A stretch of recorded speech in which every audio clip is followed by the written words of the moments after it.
آپ کو بتاتے چلے کہ بھارت میں پارلیمانی انتخابات سے تقریباً 3 ماہ قبل وزیر اعظم مودی نے ایودھیا میں رام مندر کا باقاعدہ افتتاح کیا ہے۔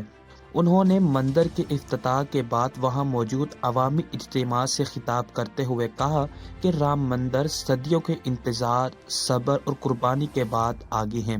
میں بھگوان رام سے معافی مانگتا ہوں کہ انہیں اب تک ٹینٹ میں رہنا پڑا تھا، مگر اب وہ ٹینٹ میں نہیں رہیں گے بلکہ مندر میں رہیں گے۔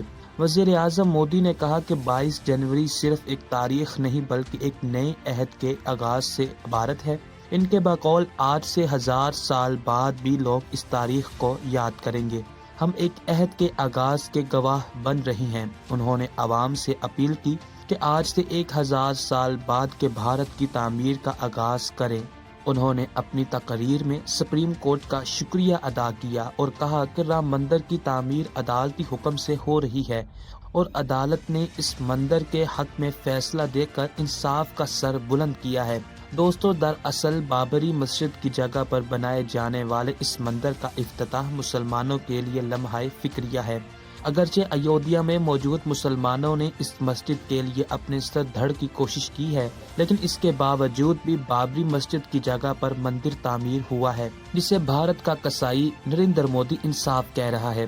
کہ دراصل انصاف نہیں ہے بلکہ یہ عدالت کی جانب سے ہندوؤں کی طرفداری ہے، جو کہ بھارت ہندوؤں کا ملک ہے، تو ظاہر سی بات ہے کہ ہندوؤں کی طرفداری ہونی تھی اور نریندر مودی اس کو انصاف کہہ رہا ہے۔ البتہ یہ اقدام انتہائی افسوسناک ہے، جس کو لے کر مسلمانوں میں غم و غصے کی لہر دوڑ گئی ہے، لیکن افسوس یہ ہے کہ ایسے اقدام کو روکنے کے لیے کوئی ٹھوس اقدام نہیں کیے گئے اور یہ مسلمان اب نہ رہے جن کا خوف غیر مسلموں کی نیندوں کو حرام کر دیتا تھا، بلکہ آج کے مسلمان غیر مسلمانوں سے خائف نظر آتے ہیں اور مذمت بھی سوچ سمجھ کر کرتے ہیں، جو انتہائی افسوسناک ہے۔ اس بارے میں مسلمان امت کو فکر مند ہونے کی ضرورت ہے۔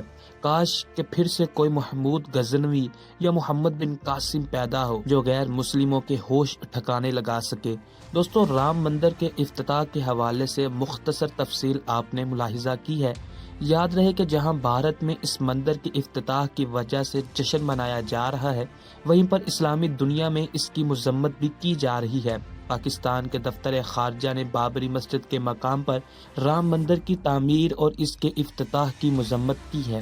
اسلام آباد سے جاری ایک بیان میں ترجمان دفتر خارجہ نے کہا ہے کہ 1992 میں بابری مسجد کو شہید کیا گیا اور پھر بھارتی سپریم کورٹ نے نہ صرف مسجد کو شہید کرنے والے قصورواروں کو بری کیا بلکہ منہدم مسجد کی جگہ پر رام مندر کی تعمیر کی اجازت دی۔ واضح رہے کہ 16ویں صدی میں اس مقام پر بابری مسجد تعمیر کی گئی تھی اور ہندوؤں کا دعویٰ تھا کہ مسجد کی جگہ اصل میں رام کی جائے پیدائش ہے۔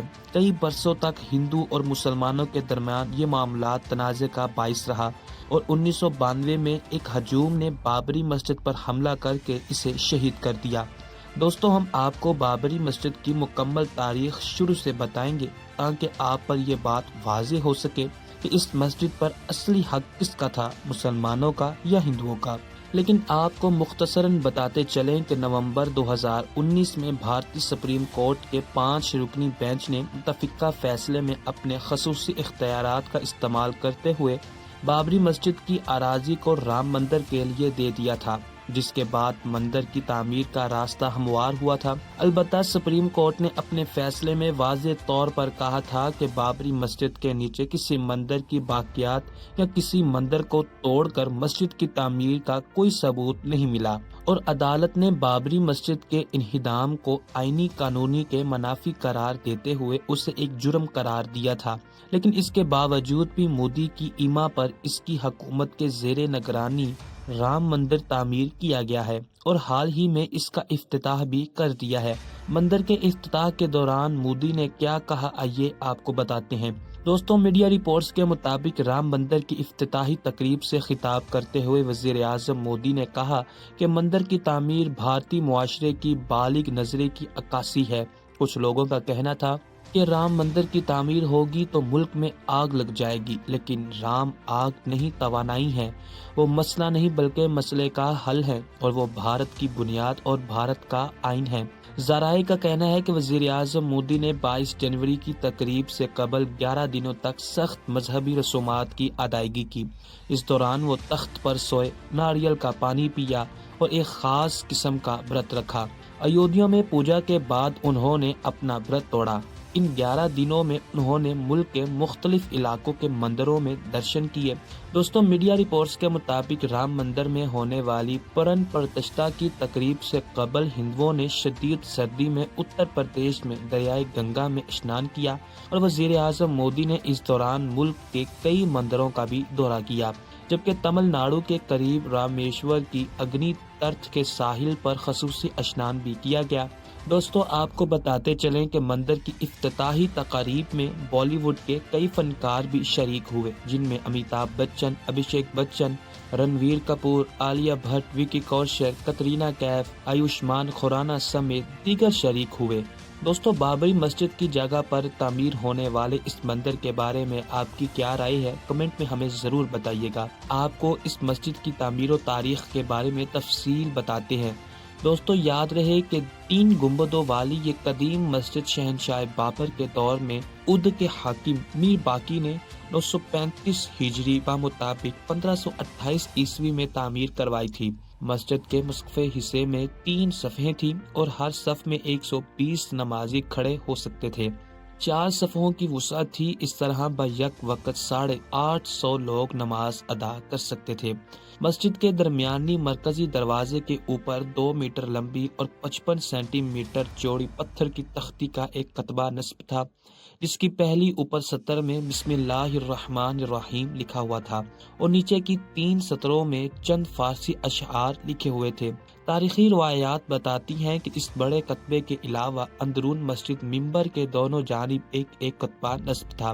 27 مارچ 1934 کے ہنگامی کے موقع پر جو گاؤں کشی کے عنوان کا بہانہ بنا کر برپا کیا گیا تھا، مسجد میں گھس کر توڑ پھوڑ کی تھی اور اسی فساد میں یہ دونوں کتبے بھی اٹھا لیے گئے تھے۔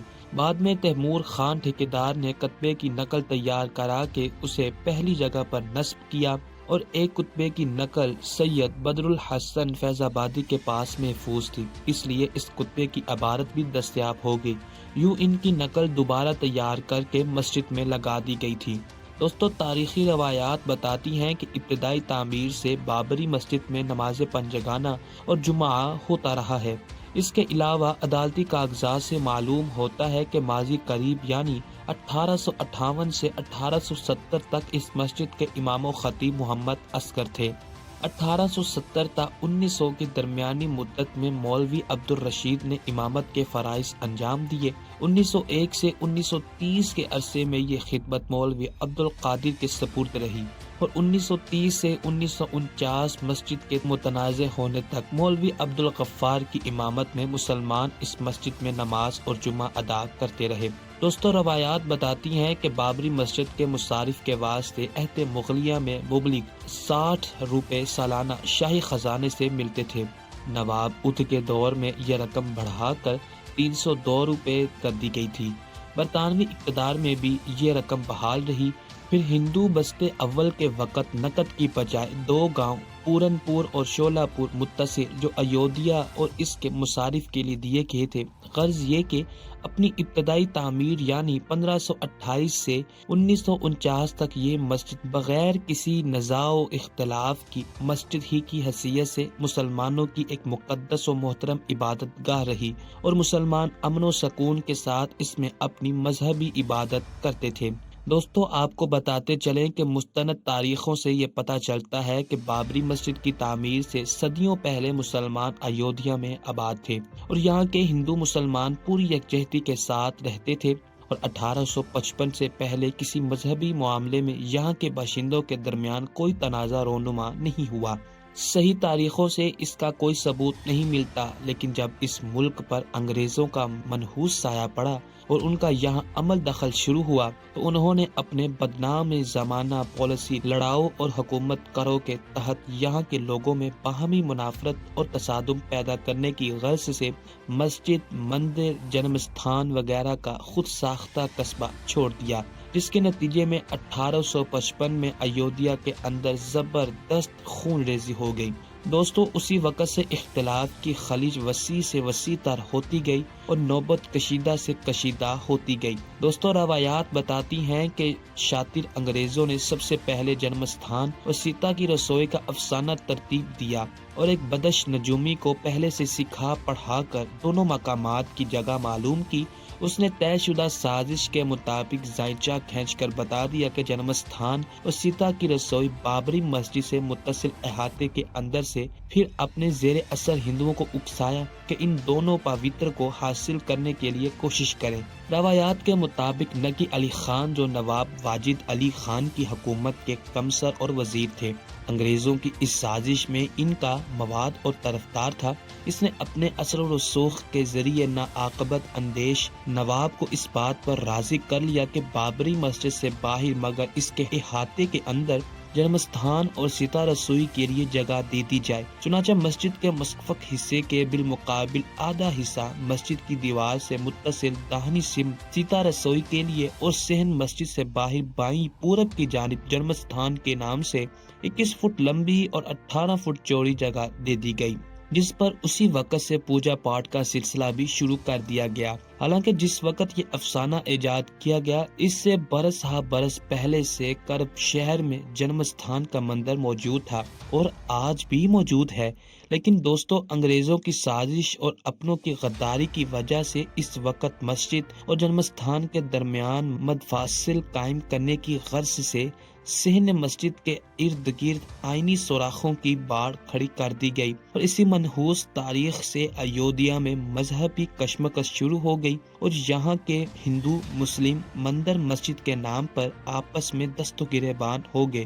22 جنوری 2024 کو وزیر اعظم نریندر مودی نے باقاعدہ رام مندر کا افتتاح کر دیا اور یہ سب مسلمانوں کی نااہلی اور ناکامی کی وجہ سے ہوا۔ وہ مسلمان جو کبھی ایک اللہ سے ڈرتے تھے آج موت کے خوف سے تھر تھر کانپتے ہیں۔ وہ مسلمان جنہوں نے کبھی دنیا پر حکومت کی تھی آج انہی پر اس روح زمین کو تنگ کر دیا گیا ہے۔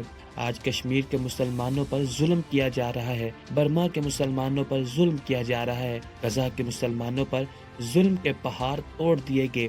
غزہ میں زندگی گزارنا ناممکن ہو گیا ہے، مگر پھر بھی مسلمان حکمران اپنے عارضی اقتدار کی بقا کی خاطر خاموش رہے ہیں۔ اللہ تعالیٰ سے دعا ہے اللہ تعالیٰ مسلمانوں کو بھی عقل سلیم عطا کرے اور ہمیں اپنی بارگاہ میں سجدہ ریز اور اپنا خوف دل میں پیدا کرنے کی توفیق عطا فرمائے۔ ناظرین کومنٹ سیکشن میں آمین ضرور لکھے گا۔ ملتے ہیں ایک نیکسٹ ویڈیو میں، تب تک کے لیے اللہ نگہبان۔